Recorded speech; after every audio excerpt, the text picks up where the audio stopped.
大家好，我係曾子。今日咧，我帶埋阿小玲，想帶大家去一個特別啲嘅地方睇書。喺嗰度咧，你可以由朝睇到晚，睇到攰咗，仲可以攬住本書嚟瞓添。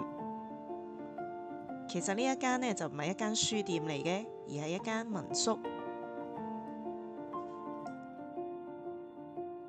呢個地方叫做草濟，佢位於台南市。佢本來其實真係一間書店嚟嘅，而且咧喺台南已經好有歷史㗎喇。據我所知咧，書店喺2017年就結業啦。咁冇幾耐之後，而家嘅老闆就連屋帶書咁將呢度買咗落嚟，然後改裝成為民宿。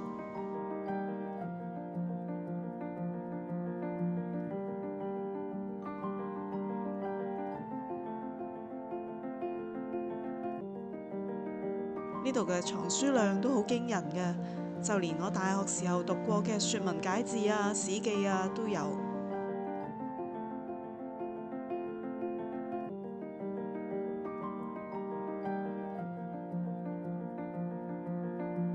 我唔知你有冇諗過，點解咧喺而家已經有電子書啦，又可以隨時用 Google 啦、用 AI 咧去學任何知識嘅年代，我哋仲需要有書店或者圖書館呢？喺片尾咧，我會講下我嘅睇法。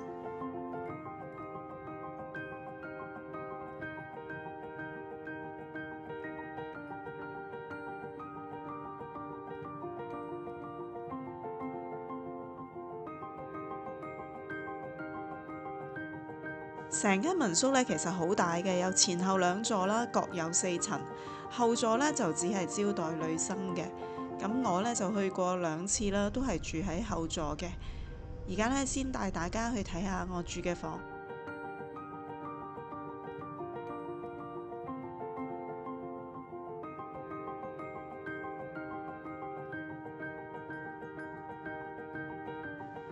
嗱，經過右邊嘅呢道門，一直上到3樓就係我住嘅女仔房啦。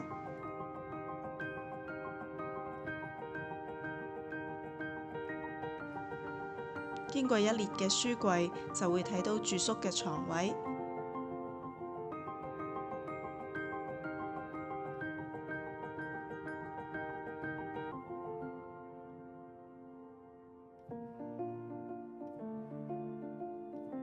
如果運氣好嘅話呢，仲可以咧住到係靠窗邊嘅位置，感覺咧就更加舒服啦。張床簾放落嚟嘅話呢，私隱度呢，我覺得都係算係幾高嘅。如果你同朋友一齊嚟嘅話呢，其實你亦都可以選擇咧住喺2樓嘅4人房或者6人房，只不過呢，浴室同埋廁所都仍然係要共用嘅。我住嘅時候就覺得都幾乾淨啊。浴室咧係乾濕分離嘅。睇完女仔專用嘅呢一座呢，我再帶大家去睇下前座嗰邊嘅房間。呢邊呢就係男仔女仔都可以入住嘅。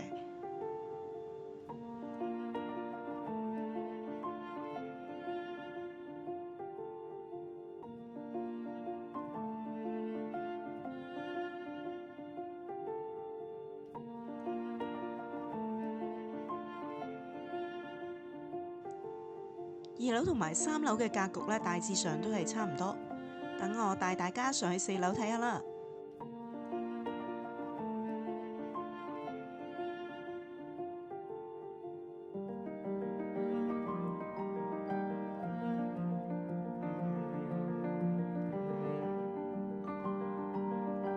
走入裏面呢，就係一個共享嘅空間，坐喺窗邊睇書，睇到攰呢，仲可以欣賞下附近嘅景色。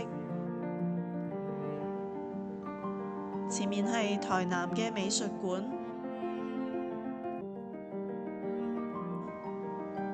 孔廟啊，呢啲景點呢都喺附近。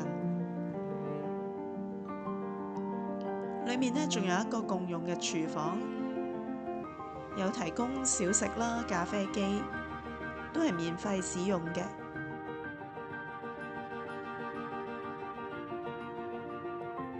朝頭早沖一杯咖啡，喺附近買個早餐，坐低喺呢度睇下書，真係好舒服㗎。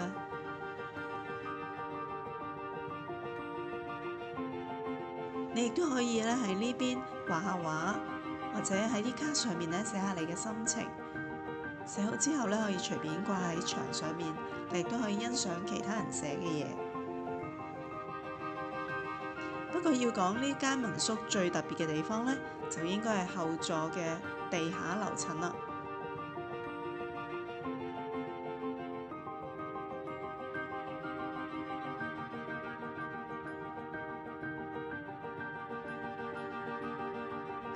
喺我面前呢，只有一條通往地牢嘅樓梯。後來呢，我先至發現地牢下面呢有另外一條樓梯可以翻上去嘅，非常有趣嘅設計。一齊落去睇下咯！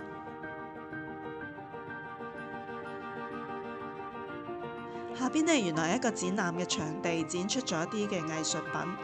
旁邊呢啲書呢，就係裝飾嚟嘅，就唔可以攞落嚟嘅。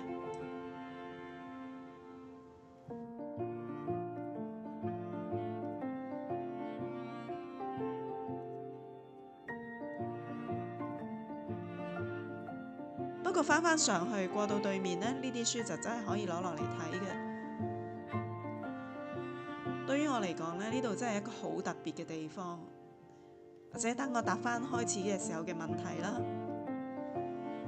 我覺得呢，唯有去一啲藏書量好多嘅地方，你先至有機會去邂逅一本書。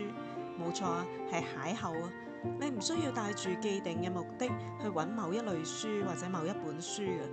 你可以好隨意咁樣行下啦、揭下啦、睇下啦。有時候係被封面吸引，有時候呢就係書名吸引。你唔使特登去揾嘅，但係好神奇啦！配合你嘅心情，就自然會遇到唔同嘅書。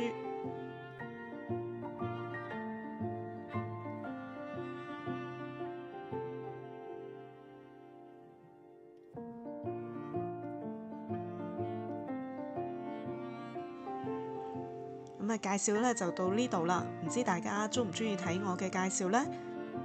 新手上路未能夠盡善盡美啊，希望大家俾啲意見、留言同埋訂閱、按讚啦，鼓勵我繼續有動力去經營呢一個頻道。多謝大家。